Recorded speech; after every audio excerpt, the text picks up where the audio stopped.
बेटियां तो भगवान होती हैं। शादी के बाद बेटियां सिर्फ घर छोड़ती हैं, घर वालों को नहीं। यह ऐसा सच है जिसका एहसास उनके पास सदा बना रहता है। बस घर वालों के लोगों को बात थोड़ा देर में समझ में आती है। दरवाजे के पास खड़ी दिव्या यही सोच रही थी कि रक्षाबंधन आने वाला है, लेकिन इस बार ना तो माँ ने फ़ोन करके भैया के आने की बात बताई और ना ही मुझसे आने को बोला। ऐसा कैसे हो सकता है? हे भगवान, बस ठीक हो सब कुछ। अपने पति से बोली, मुझे बहुत डर लग रहा है, पता नहीं क्या हो गया, मुझे कैसे भूल गए इस बार। पति ने कहा, कोई बात नहीं दिव्या, तुम एक बार खुद जाकर देखाओ। पति की सहमति मिलते ही दिव्या मायके आ पहुंची, लेकिन इस बार घर के अंदर कदम रखते ही उसे सब कुछ बदला बदला सा लगा।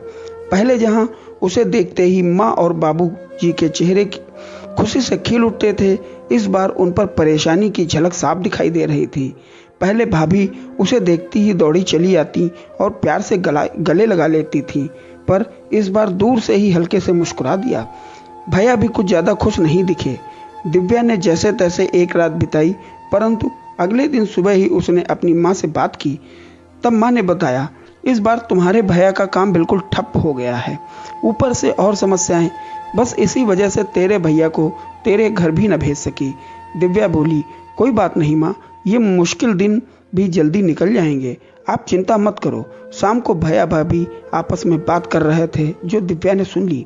भैया बोल रहे थे, पहले ही घर चलाना मुश्किल हो रहा था, ऊपर से बेटे की कॉलेज की फीस, परसों रक्षाबंधन है, दिव्या को भी कुछ देना पड़ेगा। भाभी बोली, कोई बात नहीं, आप चिंता ना करें, ये मेरे पास कुछ गहने हैं जो बहुत पुराने हो गए हैं, इन्हें बेचकर जो पैसे आएंगे उससे दिव्या को उपहार भी दे देंगे और कॉलेज की फीस भी भर देंगे। दिव्या को यह सब सुनकर बहुत बुरा लगा। भैया भाभी ये क्या बात कर रहे हैं? क्या मैं उनको यहाँ तंग करके कुछ लेने ही आती हूँ? वो अपने कमरे में आ गई। तभी उसे याद आया कि शादी से कुछ समय पहले जब वो नौकरी करती थी तो उसने बड़े शौक से अपनी पहली तनख्वाह लाकर पापा को दी थी। तब पापा ने कहा था, ये पैसे अपने पास ही रख ले बेटा, मुश्किल वक्त में काम आएंगे। इसके बाद वह हर महीने अपनी सारी तनख्वाह बैंक में जमा करती रहती। शादी के बाद जब भी मायके आई तो माँ ने उसे पैसे निकलवाने को कहा, पर दिव्या हर बार कह देती, अभी मुझे ज़रूरत नहीं। पर आज उन पैसों की उसके परिवार को ज़रूरत है।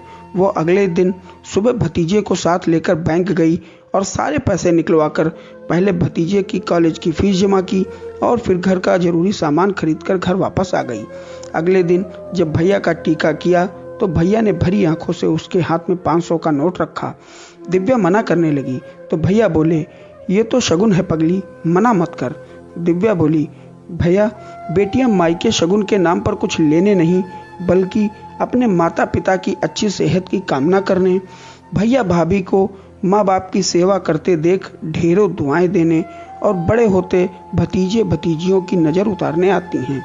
जितनी बार मायके की दहलीज पार करती हैं, ईश्वर से उस दहलीज की सलामती की दुआएं मांगती हैं।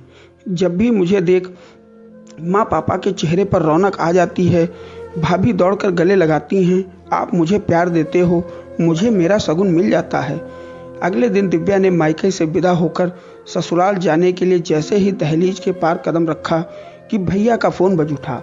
उन्हें अपने बिजनेस के लिए बहुत बड़ा ऑर्डर मिला था। वे सोचने लगे, सचमुच बहन बेटियां मायके कुछ लेने नहीं बल्कि अपनी बेशकीमती दुआएं देनी आती हैं। जब वे घर की दहलीज पार कर अंदर आती हैं तो खुशियां भी अपने आप भीतर चली आती हैं। हर बहन बेटी के दिल की तमन्ना होती है कि उनका मायका हमेशा खुशहाल रहे और तरक्की करे। मायके की खुशहाली देख उसके अंदर एक अलग ही ताकत भर जाती है, जिससे उसके अपने जीवन में पेश आने वाली मुश्किलों का वो डटकर सामना कर पाती है। भैया की आंखें गीली हो गईं। उन्होंने दिव्या को गले लगाते हुए कहा, पगली बेटियां तो भगवान होती हैं।